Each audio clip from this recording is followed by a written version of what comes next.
Hello again, YugiTube. This is DFishFan here, and I'm bringing you another deck profile. Why not? You know, I got this microphone thing working, so might as well keep it going while I have it. So this is my final countdown deck. This is a deck that I actually tested out back when I had Pot of Dualities. I tested all three out, and I actually had this deck built and was running it for a little bit because I've always wondered, with Pot of Dualities, since they've came out, I always thought this deck had more potential. Me and a teammate of mine, Phil, um, who was the one that reminded me about it. But yeah, so let's get on with the deck list, and then I'll explain if you don't know, how the deck works, I guess. All right, so we got two Spirit Reapers, one Marshmallow, three Battle Faders, three Swift Scarecrows, three Cyber Valleys, a Gores, Morphing Jar, three Dualities, three Final Countdowns, Level Limit Area B, two Messenger apiece, two Upstart Goblins, two Gold Sarks, Dark Hole Reborn Swords, three Threatenings, two Flashbangs, one Gravity Bind, one Mirror Force, two Negate Attacks, and one Torrential. Now there's a couple texts in here that I'll explain. But first, let me start off with Final Countdown. What its effect is you pay 2,000 life points after 20 turns have passed. Counting the turn they activate this card, you win the duel. So pretty much, at the end phase of each turn, you count down from 20 to 1, and or 0, I guess. And you win. It's a win condition. It's not an effect, I'm pretty sure. So like Ref Panel, I think you would have to activate it at the beginning, but you can't activate it obviously on the 20th turn. So yeah, it's a fun deck in terms of waiting. As fun as waiting can be, pretty much, is how I'll put it. I hate stall decks, but this one is actually very fun for me to play.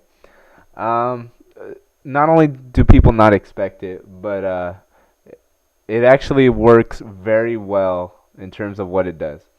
Alright, so I'm sure you guys have seen a deck profile before, but let me explain some of my techs. Um, see here. Swift Scarecrow is actually the best stall card in this deck. The best. And the reason being is because it's almost impossible to stop. They're going to have to find a way to negate the effect in your hand, which is very tough.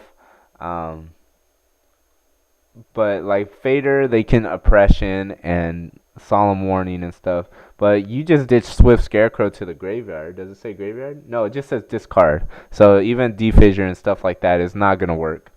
But it's a great card to have.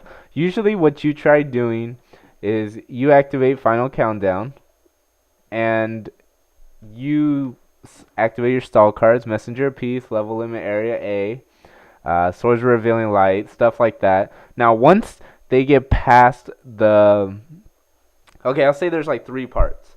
Once they get past Final Countdown being activated, and your spell cards to slow them down and stuff like that on the field, all the field control, like Threatening Roar, Negate Attack, then you have your hand control, which is Faders and Swift Scarecrow.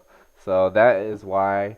Morphing Jar I have in here just to speed it up. There's times where kind of like an empty jar where you just slow down, you run out of steam. So you set Morphing Jar, they attack into it, you get pretty much a refresh type of hand, stuff like that. Okay, a couple tech choices here. Flashbang. This one is probably one of my favorite techs I've ever used because people don't ever think about it, or probably a lot of people haven't even heard about it. It's a trap, normal trap. You activate only after damage calculation when an opponent's monster does a direct attack. It's now the end phase of that turn. So what this does is it completely speeds it up. Your opponent could think they have game, if they swing with all their monsters, but it makes it their end phase. Also really nice early because, like, for example, first turn, what you should do actually, summon the monster, attack, and then proceed to set back row. Well, this actually skips that whole back row part, so they might only have their monster out there for you to deal with.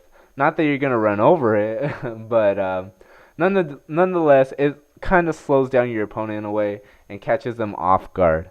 Okay, gravity bind, pretty staple. Okay, negate attack is kind of my last tech in here. The reason I run negate attack, not only because it ends the whole battle phase, which is why I think people ran it a long, long time ago, but spell speed. The worst matchup for this deck, in case you can't tell, is Samurais.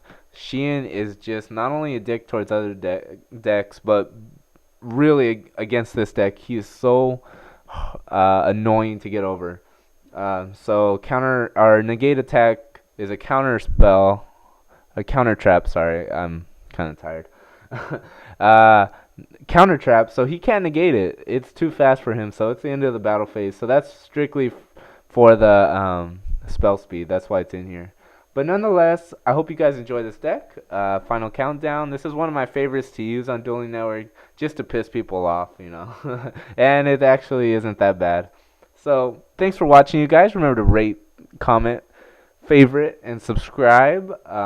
I guess I'm back. I'm pretty sure I'm back, people. So it's nice to be back. And I'll keep bringing you deck profiles and maybe a duel. Maybe I'll get a duel in for you guys soon, and hopefully that works out. All right, guys. Thanks for watching. Laters.